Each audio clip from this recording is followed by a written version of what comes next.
Isu keadilan dan pembebasan Datuk Seri Najib Razak. Apa sudah jadi?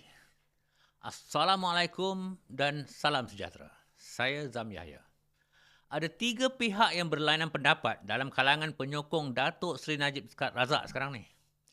Satu pihak ialah mereka yang masih mengharapkan Presiden UMNO dan PMX membela nasib Datuk Seri Najib. Mereka percaya yang kerajaan Anwar Zahid ni sedang berusaha sedaya upaya untuk membebaskan Datuk Seri Najib dengan berbagai-bagai cara. Tapi belum berhasil. Kata mereka, macam menarik rambut dalam tepung. Satu pihak lagi ialah mereka yang pada mulanya percaya yang kerajaan Anwar Zahid ni akan membebaskan Datuk Seri Najib dengan secepat mungkin selepas kerajaan Madano ni terbentuk. Ini berdasarkan janji-janji yang ditiupkan secara tidak rasmi dan juga janji-janji secara rasmi melalui kenyataan-kenyataan jurucakap UMNO. Tapi setelah seminggu berlalu, sebulan berlalu dan kemudiannya 7 bulan berlalu, mereka pun sudah hilang kepercayaan kepada kerajaan Anwar Zahid ni. Lebih-lebih lagi apabila pendakwaan ke atas Hakim Nazlan yang dikatakan oleh SPRM sebagai mempunyai konflik of interest semasa menjadi Hakim SRC tidak jadi. Lantas tidak layak menjadi hakim. Maka penyokong DSN mengharapkan perbicaraan semula kerana menganggap terdapat banyak unsur ketidakadilan semasa proses perbicaraan SRC. Namun apabila PMX sendiri mengatakan di Parlimen yang memberi bayangan bahawa Hakim Nazlan tidak bersalah dalam isu conflict of interest atau konflik kepentingan, that was the last nail on the coffin lah. Itu kira dah last call lah tu.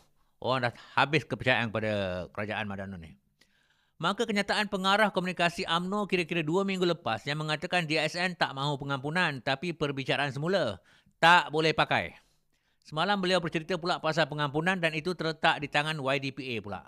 Yang mana satu ni lemah dam. Jadi bagi golongan kedua ini, enough is enough. Anwar dan Zahid maupun Lemah Adam sebagai jurucakap UMNO tidak boleh dipercayai atau tak boleh pakai, tak boleh harap. Pihak yang ketiga adalah pihak yang dari awal lagi tidak mempercayai Anwar dan Zahid dan menganggap mereka hanya mementingkan kuasa politik mereka dan bermuka-muka tentang isu pembebasan DSN. Mereka ini hanya nak buy time atau membeli masa menunggang isu DSN untuk mendapatkan sokongan ahli-ahli UMNO. Mereka ini ada maklumat yang Anwar dan Zahid memang dari mula lagi tidak ada rancangan untuk membebaskan DSN.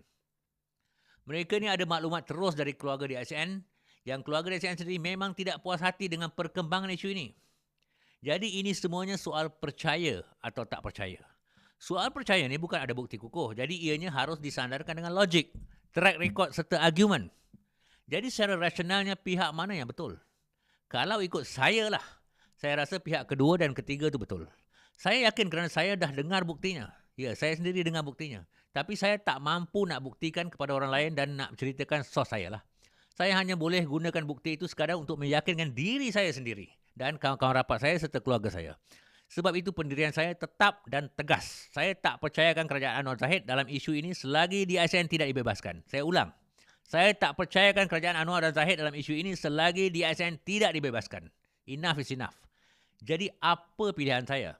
Saya akan gunakan satu-satunya peluang yang ada iaitu pada PRN yang akan datang untuk menyatakan protes saya iaitu untuk tidak mengundi Pakatan Harapan. Pada pendapat saya, memang ini tidak dapat membebaskan DSN. Tapi sekurang-kurangnya saya telah menggunakan satu-satunya hak yang saya ada untuk protes kerana kalau saya undi PH pun, tak ada jaminan yang DSN akan dibebaskan segera. Tak ada jaminan. Objektif saya mudah. Undi protes dan bagi tekanan pada Pakatan Harapan. Kalau mereka menang, maka peluang DSN untuk dibebaskan dengan segera akan bertambah tipis kerana kerajaan Anwar Zahid serta penyokong-penyokong mereka akan termasuklah para UMNO dan waliwat akan dengan mudah berkata, tengok kerajaan tetap menyokong, tengok rakyat tetap menyokong kerajaan Anwar Zahid ini walaupun DSN dah kena game. Ingat, saya ulang. Kalau Pakatan Harapan menang, mereka akan kata, tengok rakyat tetap akan sokong kerajaan Anwar Zahid ni walaupun DSN dah kena game. Walaupun DSN tidak dibebaskan. Objektif saya ialah siapa saja yang akan menjadi Presiden UMNO selepas ini dan menjadi PM selepas ini tidak akan mengambil mudah isu keadilan untuk DSN ni. Dan bersedialah menanggung akibatnya. Itu kita kena tunjukkan pada PRN yang akan datang. Anggaplah undi anda pada PRN yang akan datang sebagai undi sudah tidak percaya kepada kerajaan Madanon tentang isu keadilan untuk DSN. Kalau PH menang PRN ni, maka mesej yang disampaikan oleh rakyat kepada keluarga DSN ialah DSN tidak penting. kerajaan Madanon ini lebih penting. Presiden UMNO lebih penting. Fikir-fikirkanlah. Sila tinggalkan komen anda, subscribe, like dan share. Sekian buat masa ini.